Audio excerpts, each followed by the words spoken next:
This is Brian Ethridge and Levi Caraway with the SicEm365 baseball podcast. First one, we were doing a different one. This one, though, is going to be about the team now that Mitch Thompson is the head coach, and we're going to, go over, talk about Tompy. We're going to talk about the roster, talk about what we've seen, you've seen out there on the field, because 2 weeks away we got opening day, right? I mean, and that's the best time of the year for me, baseball season. So, first off, I mean, the hiring of Mitch Thompson sort of brings back, to me, some back to the history of Baylor baseball, because the highlights of Baylor baseball, were Mitch. And, when he was assistant Steve Smith, went to the College World Series. They won the Big 12, continuing, a contender every year for the Big 12 championship. It seemed like the entire time he was here. And then once he left, it sort of fell off a little bit, and recruiting fell off, and, just the downward spiral happened. Then Steve Rodriguez comes in, replaces Steve Smith. A couple good years, and it just sort of seemed like last year or after COVID, everything just sort of went flat. And I think you just saw sort of everybody, just the interest was gone. And now hiring Mitch after Steve left, you've started to see some of that come back. Like the community around Waco is excited to have Mitch back. I mean, after his time at MCC. What else are you seeing out there, Levi? Yeah, I think from a fan perspective, I've heard my friends who don't even care about baseball, including Emery over here, they're super excited. Come on, Emery. They're super excited for Mitch and just to get out there and see him. And so I think that's awesome for people who aren't necessarily like super involved to be excited about that. Yeah, and so like obviously I've only been in Waco a couple of years as a student, but that's really exciting that they can get the Waco community back involved with the baseball program, because like nothing was there last year. On midweek games, probably a couple hundred people. So super excited to get the ballpark filled, and hopefully in 2 weeks it'll be a packed house on Friday or Saturday. So I mean, and the one thing about it is Mitch, inherited some players, but he also had quite a few leave. You had, I guess everyone went to to the draft except for Trey Richardson, who went to TCU. Yeah. But everybody else that left was drafted, so he sort of had a lot of his top talent disappear from that. He does have some arms coming back, which we'll talk about those later when we talk about the pitching. He's going to have to rebuild the entire offense, the entire defense, the infield, and the outfield. And he's had quite a few players come in. I mean, obviously some of those have now gone. There are still some more cuts to be made, but they're really close to that line of 38 right now that you have to get down to, and they have a couple guys who are injured that do not count against that. And then also Blake Helton with being a super senior not counting against that roster count. So once they get down to that, that's going to have to happen in the next 2 weeks. Obviously, I think that those conversations have obviously been had, but there are people that are, really close of yay or nay being there on the roster. So they're going to continue to, practice and fight over these next couple of weeks to, keep their spot or not lose a spot.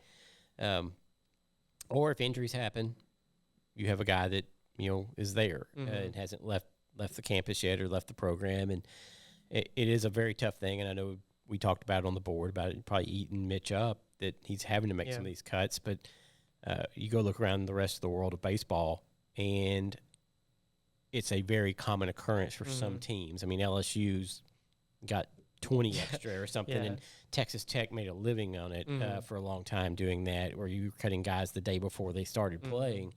And you're not talking like one or two, you're talking 10 or 15 that they would do that with. And Tech got called out for it, rightfully so. And I know Mitch doesn't run a program that way.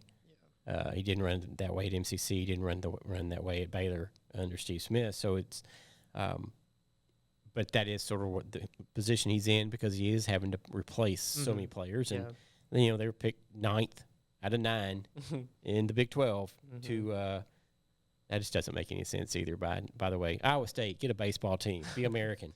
To have that, though, to come back. And he's he's building from the ground up. Yeah, he really is.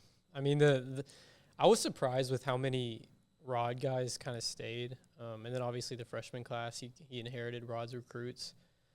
But yeah, like this is not just a typical flip the roster over one summer. Like, this is going to take a few years. And so I can't really say what the expectations will be this year because there's going to be so much unknown.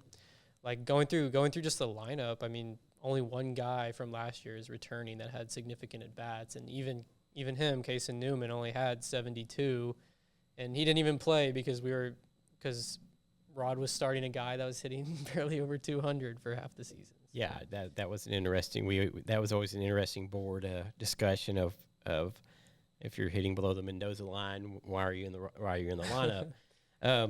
But I think that the other thing is, I know Mitch was the hitting coach when he was here back then, and he's had a grip it and rip it. He wants power. He wants to be able to drive the ball. He wants to have offense. And I think that's something we're going to see a little bit different. We're going to see a lot less bunting, a lot, and that way people can continually talk about the bunting over and over again. I think that's going to you won't see that as much. Yeah. You'll still see it in situations, but you're not going to see it quite as much. And I think they're going to go for more big innings than we've seen in the past.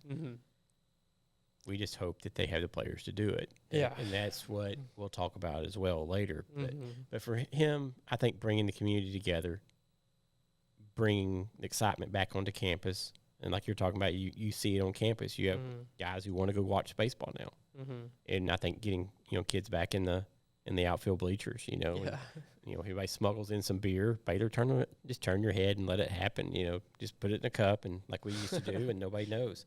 But get some tailgating. I know me and Blake Blackmore are going to do a tailgate for baseball. That'll be fun. Yeah. So we're going to do something like that because we want to make sure that Mitch gets the support that he used to get back when they were winning a ton. And this year could be rough. Yes, potentially. It could be. So there is looking at the schedule, it's not very tough. It's and it's very home dominated. Yeah. 36 home games, I believe. Yeah, so you're talking the amount of people that are going to be able to come here, but Central Michigan, they made the tournament last year. Yeah, at Duke. Duke's a solid program. Yeah. Youngstown State. Yeah, it's cake. Mercer. Mercer is a decent program. Yeah, and then then you get K-State. But if you look at it, the very first part of the roster, they only leave Waco 3 times, to go to Duke. Yeah. Until March 24th. Yeah, that's crazy. Yeah, so February 17th all the way out to the 24th of March before they leave. They only leave Waco for one series, and that's at Duke. So it's very front-loaded in Baylor's favor. Getting that victory against K-State, which is still a possibility. Yeah. K-State's not picked very high as well. They'll be at the bottom. Yeah. So that's something that you hope to see. Have a very strong winning record against that grouping, and then go. Yeah. So 19 of the first 22 games will be at home, and it's really tough to put a record prediction here, but like 15 wins is probably out of the first 22. If they get 15-7, you're feeling okay. Not feeling okay. I think they should win 15 games. But yeah, I mean, if they can win the series against Kansas State and then take care of business in those other series, yeah, I think there'll be reason for optimism. There's just so many questions that I think it's tough. Like even with the weekend rotation, who's going to be after Blake Helton? We don't know. When is Will Rigney going to come back? Sometime in March, probably. But will he be healthy? Will he be able to start? So yeah, just a lot of questions. Yeah. So I guess we can just go down. I mean, from looking at the roster here, I mean, right now it's showing 43 players, right? Right. So and 2 people are injured, so that's down to 41. Helton doesn't count. So you need to be at 38 or 35. Yeah, so I'll explain this real quick. So on Tuesday, so we're filming this on Saturday the 4th. On Tuesday, the official roster should be up with the 38 guys. We're at 43 currently. 2 of those players, Colin McKinney and Tanner Duke, are both injured and out for the season, so they do not count towards the 35. And then Blake Helton is using his COVID year of eligibility, so he does not count. So we're at 43. We need to get to 38, basically. So you got 3 that don't count. So you more or less you have 5 guys. Yeah. So they got to cut 5 guys, either by Monday or Tuesday. So yeah, and I think probably those conversations again have been had, and I know that the guy Mitch that's going to be very difficult, but he will be honest and upright with them. And If their career ends there or they transfer out, then that is a possibility. Yeah.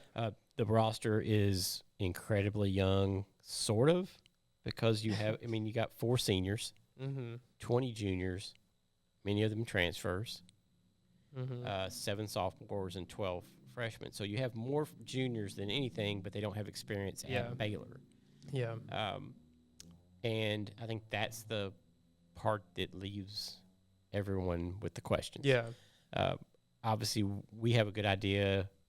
If we're going to talk about the rotation, we have a good idea on Blake Hilton. We don't know Will Rigney. We do expect him back sometime around conference play, I believe. He has been injured. He is electric when he's on the mound, when he's not injured.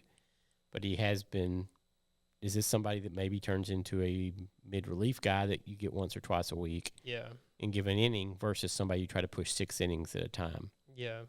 I'm not sure. And I know Coach Leverton will be the guy that tries to get it out of him and tries to keep him healthy and have a great senior season for him.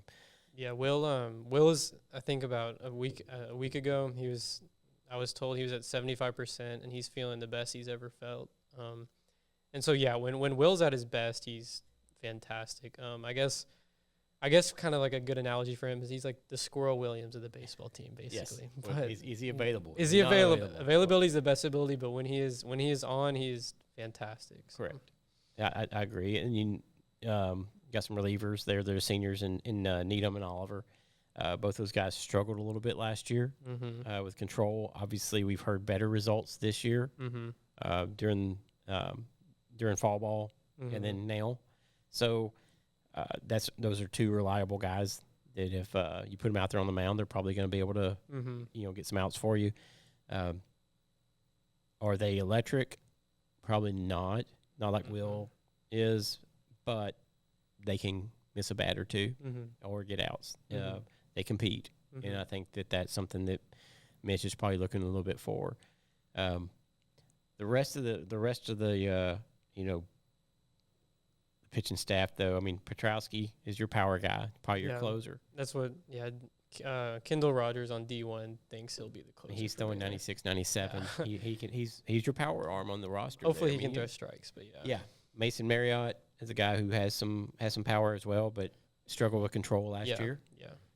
You hope that one's gotten taken care of. They've said really good things about him throughout the fall and spring, and so hopefully he's one of those guys they're kind of expecting potentially to be a weekend type of guy, but that's still up in the air. Blake Rogers, I think, is another power arm who's a freshman, but he's really good. He is really good, and he's the 6'6". Yes, he's a freshman from California. So he's a guy that has potential. Yeah, he'll probably come out the pen this year, but like in the future, possibly he's a real deal. He's really good. He could be a midweek guy too. Yeah, could be a midweek starter. Somebody they try to groom into that. Who else are you seeing there? Gabe Craig. Yeah, he throws hard. He has a pretty nasty breaking ball, but in the two or three scrimmages I watched in the fall, he really struggled with command. And so I think kind of the demons from last year's bullpen of the walks and stuff. You get a little scared of hopefully the same results won't happen where they're just walking everybody continue. That was a frustration last year to watch people continually to walk, and it was just I think that you're going to see them throw more, a little bit, not nibble around the plate as much. I think you're going to see make some contact, make the defense work. The defense is going to be solid. Mitch will have the defense solid. Dylan will have the defense solid. They're going to do things that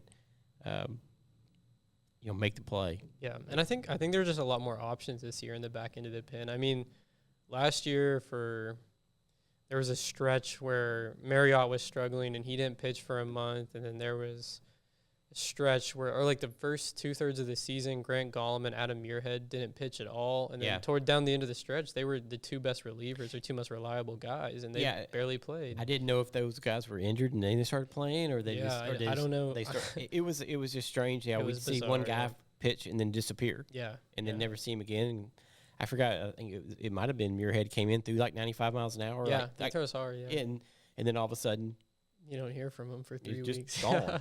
So again, it could have been a muscle twinge. It could have been whatever. But for some reason, some of those guys just, come in or ghosts. Yeah.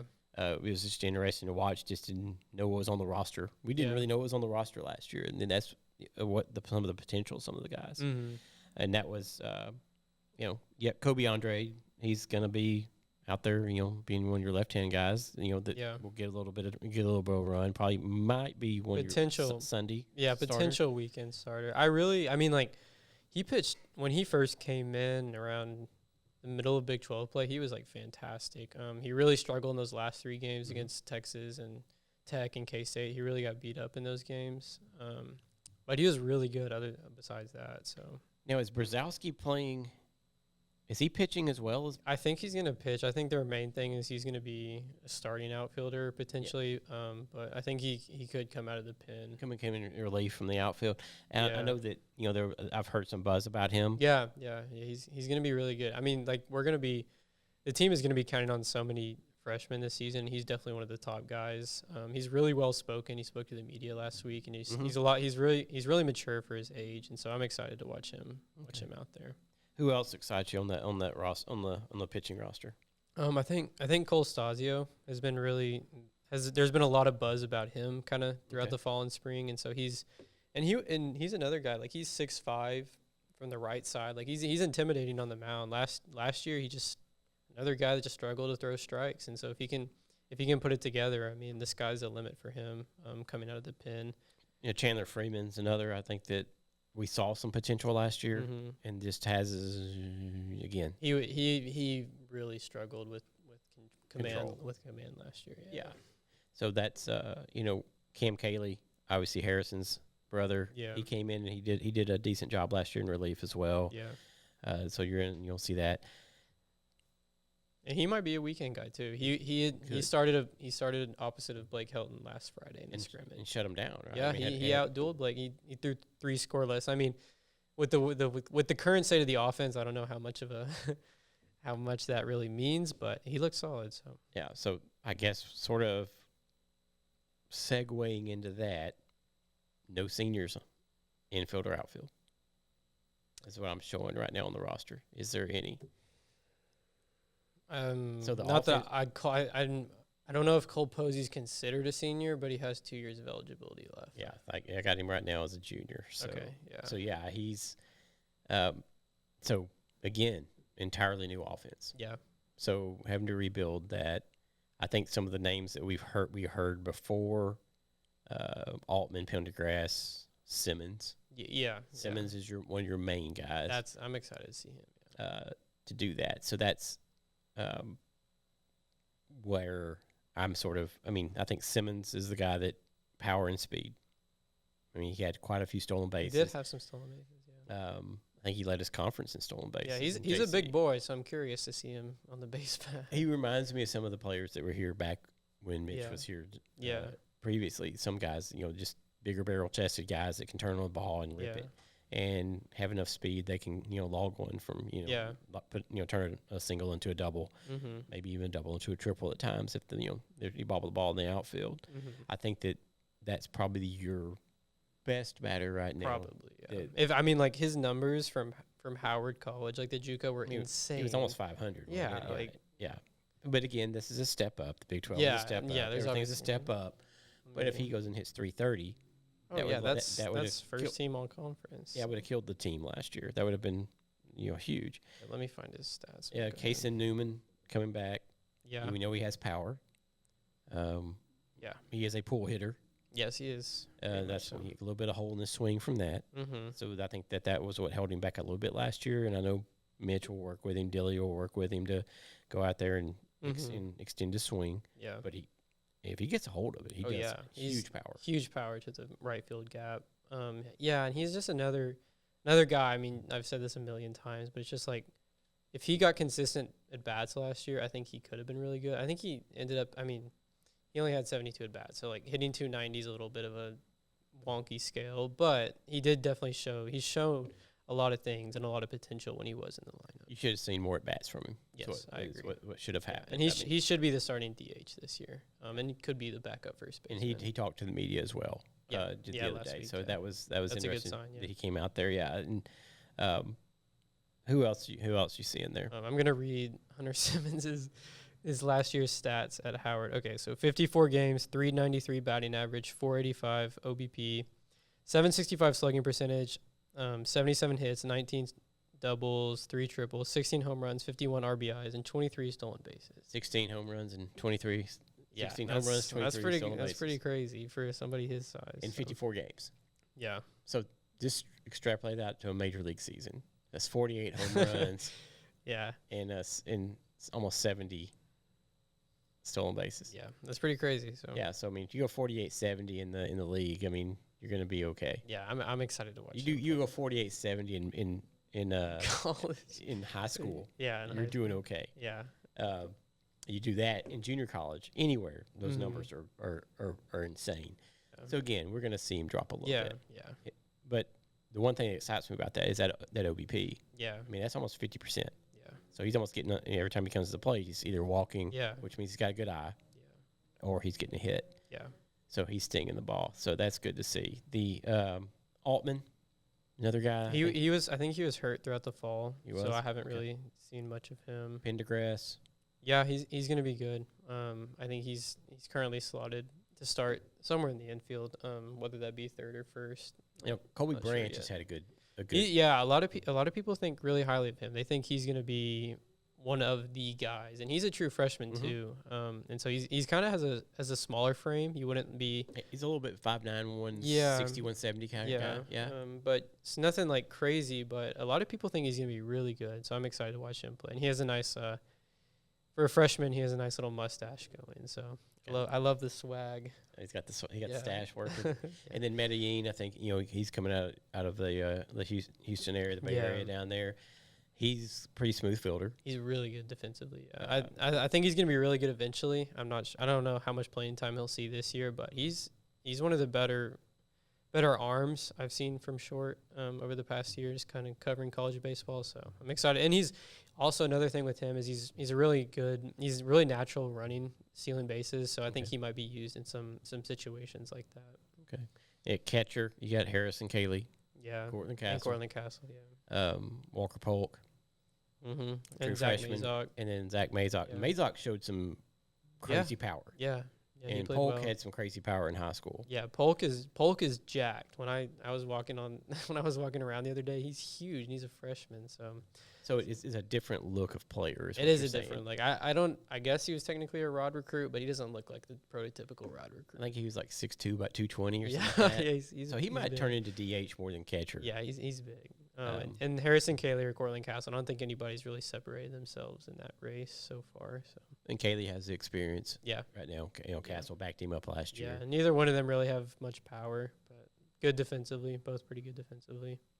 Yeah. So I'm interested to watch how Polk and Mazak do this year for if they push those guys, or if you're able to redshirt one of them, or one of them moves to DH, or one of them moves to first base. But I think right now, that probably Harrison has the job right now as a defensive catcher, and with Zach Dillon being here, who was a very good defensive catcher and a very good hitter, and he was a guy that drew a lot of walks, took a lot of hits. Hit by pitches. Yeah. Just a dirt bag. Yeah. In a good way. And you don't say that about a player, but he was a heck of a player at Baylor. Mm-hmm. I think that sort of covers what the positions a little bit. Who are the guys that just have really stood out overall for you when you go out there and watch? I think Hunter Simmons, number one. Mm-hmm. I think he's going to be really good. I watched last Friday at the scrimmage, like Blake Helton gave up a couple runs, but it was kind of weird because they would do like 6 outs in an inning, guys, like just kind of crazy stuff. Situational. Yeah, kind of crazy stuff. But like when he was out on the mound, he looked very in control. And he looks like he's really kind of taken on that leadership role. I think he's pretty much the only veteran that's been around. Him and Anderson Needham have been around a while, but obviously Blake Helton's going to be the Friday guy. He's going to set the role or set the weekend up just with how he pitches on Friday, and I think he can definitely do that. I'm trying to look through who else. I don't know how much Cole Posey's going to contribute, like on the. I don't know how much he's going to contribute on the field. I think he's going to be one of those dirtbag guys that is just so good to set the culture in Mitch's first year. I think he's going to be really important. I'm really looking forward to Will Rigney coming back. That's going to be so much fun. I'm excited to see the freshman with Branch and Brzezowski get out there. That's going to be exciting. Trying to find somebody else. Blake, I'm interested to watch Blake Rogers too. I was about to say Blake Rogers is I'm excited to watch him play with some real competition because he was fantastic in the fall when I watched him play. Okay. And then the other thing you're going to be able to see is I want to see Petrowski. Yeah, everybody wants to see the numbers. I haven't seen him pitch yet. Yeah. Everybody. I've seen some bullpen video. Really? Oh. Not from Baylor, but just just his bullpen stuff when he's out there throwing, and I've heard some buzz that he's bringing it, and he's got that power arm, and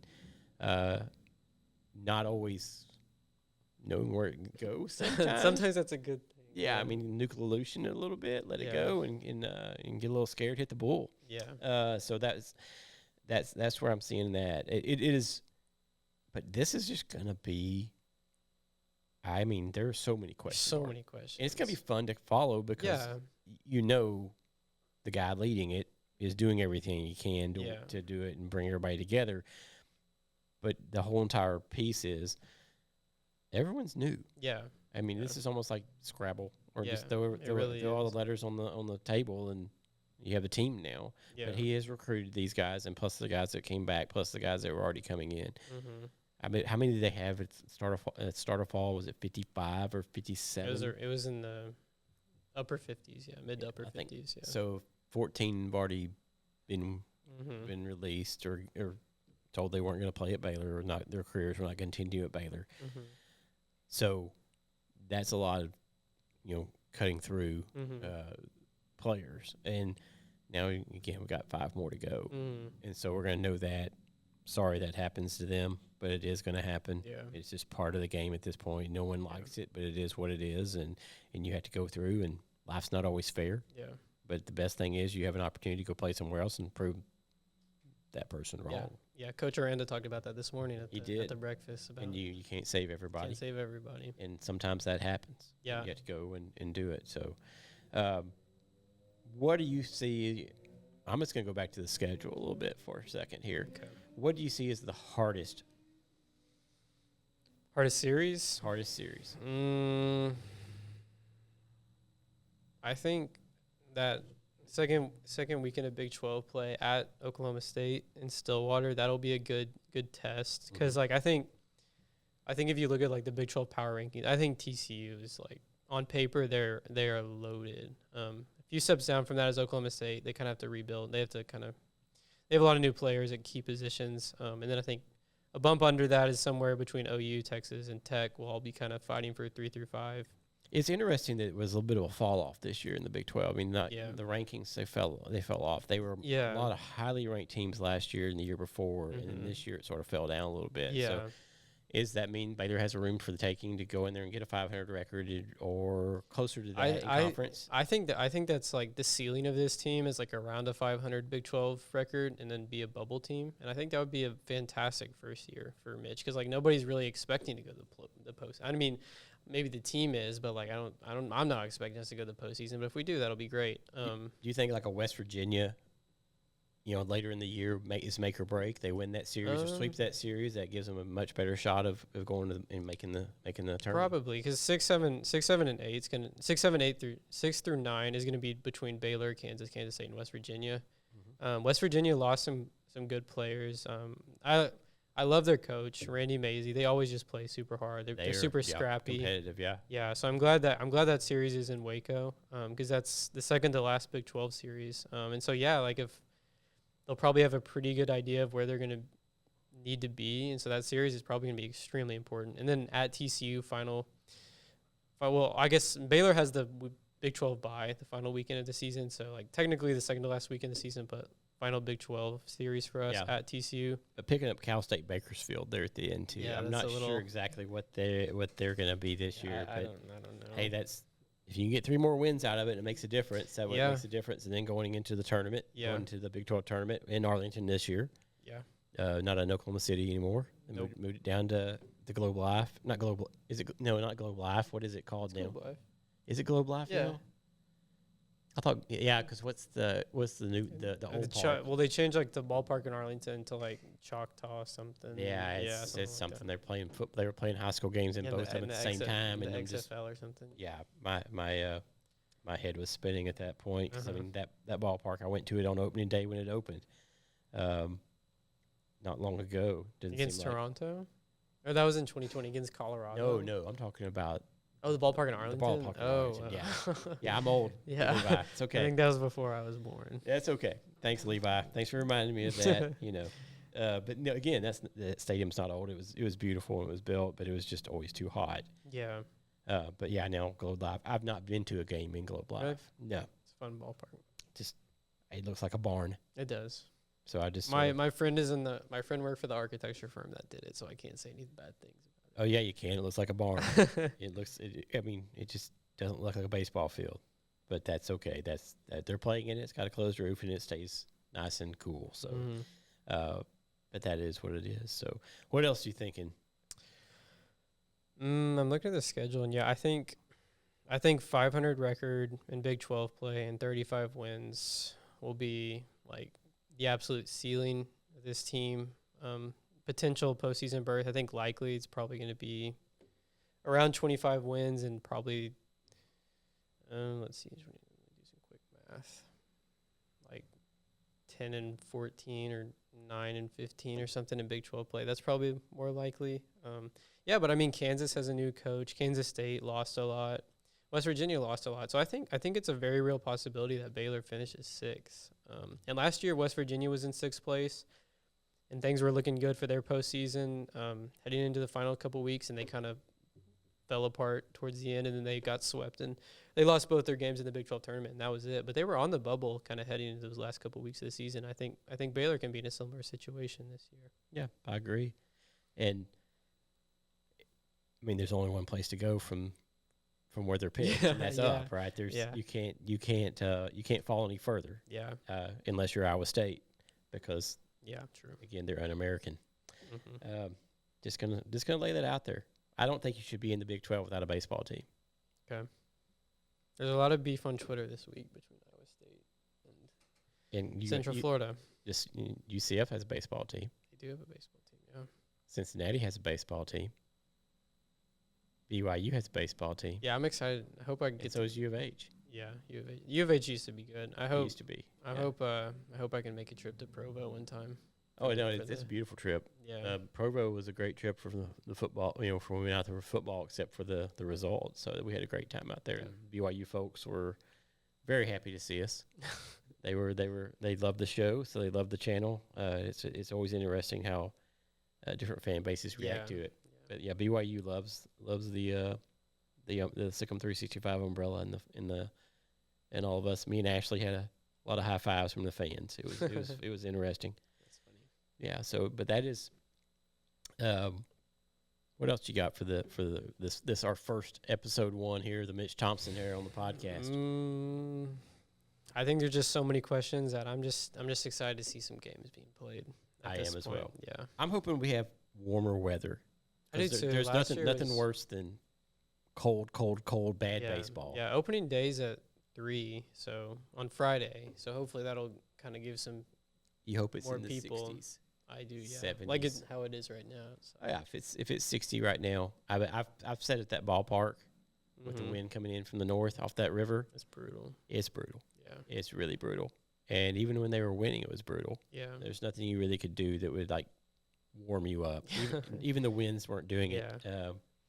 But yeah, I know that we're gonna have to figure out when we're gonna do this tailgate, because I'm looking at it, and I mean Youngstown State doesn't really do it for me. Mercer really doesn't do it for me. Texas So or OU. it could be K-State. Yeah, that'd be a good early That's one. a pretty decent one. I got some things I got to do on that 17th of March, but I think that that's still a possibility. I know I'll get Blackmar, and we'll get his trailer up here, and we'll get some meat smoking and get everybody invited out there, and we'll just sit around and get some Three Nations beer, and Baylor can turn the eye the other way, and we'll sit out in the parking lot and have a good time. Yeah, that sounds fun. Set up a couple tents and and go for it. Mm-hmm. So if we have to, I guess we'd do it at Brazos Parking, but, everybody can just stumble over there. Mm-hmm. But I think it would be a good time to go out there and have it and try to get everybody back to the way it used to be. Mm-hmm. Get that winning tradition of the Baylor baseball back. Yep, let's bring it back. Exactly. So, Brian Ethridge, Levi Caraway, our first episode here on the podcast talking Baylor baseball. We'll do these at least once a week, and we'll go through pretty much the week ahead and do that. And we'll come back after the roster cuts happen this week when the official roster comes out, and we'll just run probably each guy one by one and go through and just talk about the strengths, weaknesses that we've seen and heard about and what they bring to the team. And off we go. Yeah,